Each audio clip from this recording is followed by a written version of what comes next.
what's up everybody? Today I want to talk to you about live editing in CloudCannon. Now the way that CloudCannon enables live editing in your project is it uses a plugin called Bookshop.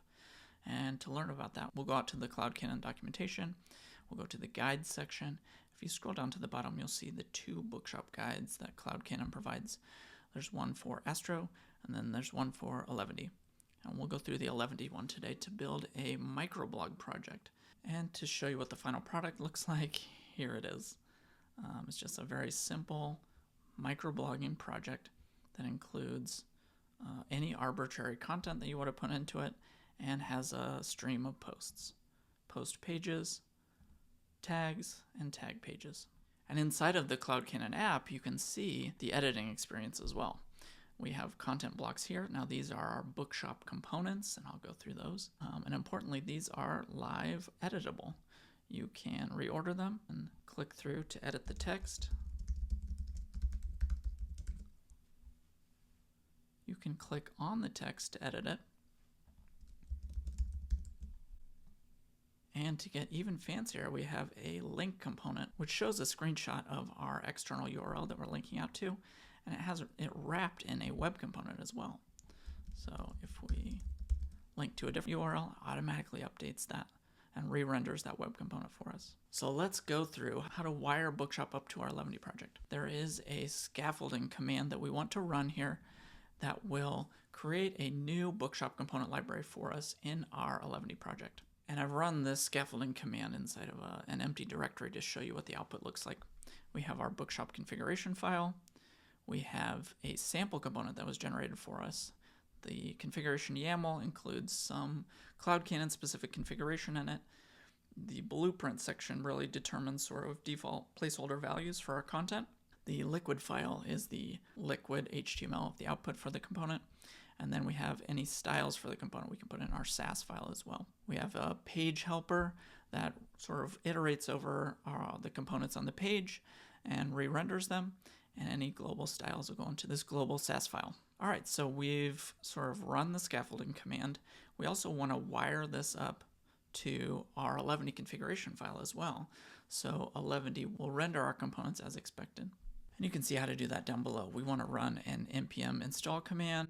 We want to require the Eleventy Bookshop plugin here, and we also want to use Eleventy's configuration API, the add plugin method, same as you would any other Eleventy plugin, to add this to our Eleventy configuration file as well. Now, importantly, the Bookshop location here should match _component-library, the same folder that we specified above in our scaffolding command. And you can see that same code in action on the microblog project as well. Now, one other thing I like to do is to add a watch target for our _component-library folder so that Eleventy will rerun even when we make changes to the liquid template files as well. And the other important thing when we're enabling our local development experience is that we want to also wire up Bookshop to build our Sass files as well. So you can see that in action here. We have a bookshop-sass command, points to the Bookshop folder, writes directly to our output folder, and then we'll watch those Sass files as well to rebuild automatically. And you can see the Eleventy command here, and then this start command, which runs both of these commands in parallel. So that's kind of all we need to enable Bookshop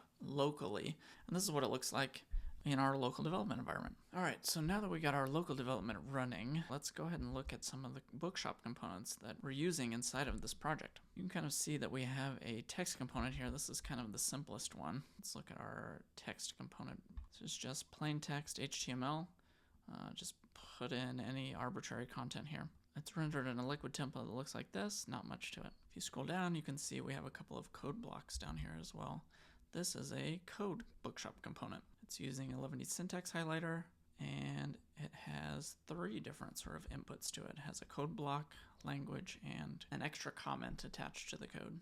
And then maybe the fanciest component here is that we have a link component, which shows an external URL. We sort of have the URL here. We have the type of preview that we're showing.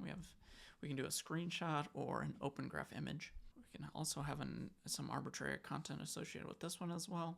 And then we can do light or dark mode on the fake browser window that renders there.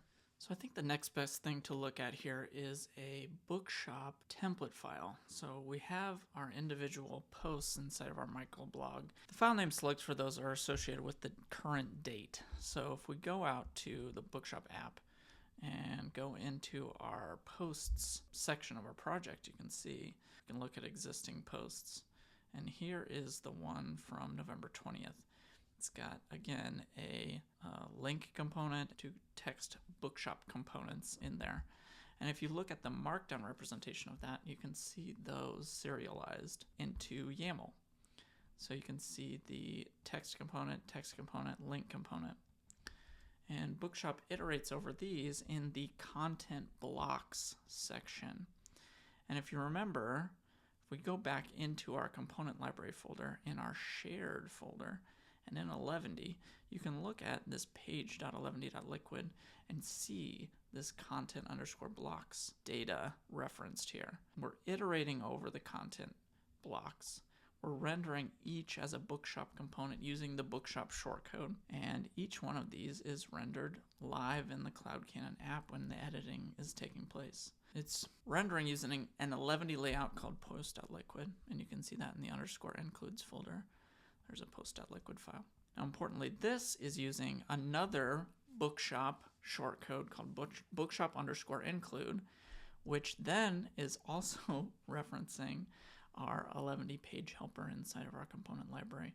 So bookshop_include here is calling page, which is referencing this other page.eleventy.liquid file. And this is all mapping the components inside of CloudCannon so that we can get that live editing experience. All right, so we have our Bookshop components. We have our rendered content files, which are using Bookshop helpers to render those in Eleventy. And before we get the full editing experience in CloudCannon, there's just one more additional setup step that we have to do. And that is to add .CloudCannon post-build and pre-build commands. Now these are CloudCannon specific files that run as sort of build hooks for your system. So the pre-build shell script will run before your build runs. And if we look inside of our pre-build, you can see that we run npm install, we run npm run build style. So if we go back to our package.json, we can see build style. This is the same Bookshop command to bundle our component SAS files into a single output file. So that's the pre-build file. The post-build file is a Bookshop generate file. Now this sort of wires up additional metadata around your Bookshop components to allow CloudCannon to hook in for a live editing experience. At some point this might go away, I don't know, but Bookshop as is today, you do need to run this post-build script. And all of these development dependencies are documented on step 5 of the walkthrough. So if you go out and copy this, you'll get the correct dependencies installed, and it will sort of describe the Bookshop generate post-build script for you as well. And there's a lot more to it. Bookshop has a sort of a component browser functionality built in. We can go through some of that in later videos, but I think it's important to know that that's basically all you need to do to get a full live editing experience inside of your Eleventy project in the CloudCannon app, which I think is great. And as we sort of know, live editing is kind of table stakes for a modern CMS workflow. We really want as much power in the hands of our editors as we can give them so that they can feel confident when they're building content inside of the CMS and when they're pushing that content to production. We want those live edits to match the production builds as much as possible, and Bookshop really allows you to do that.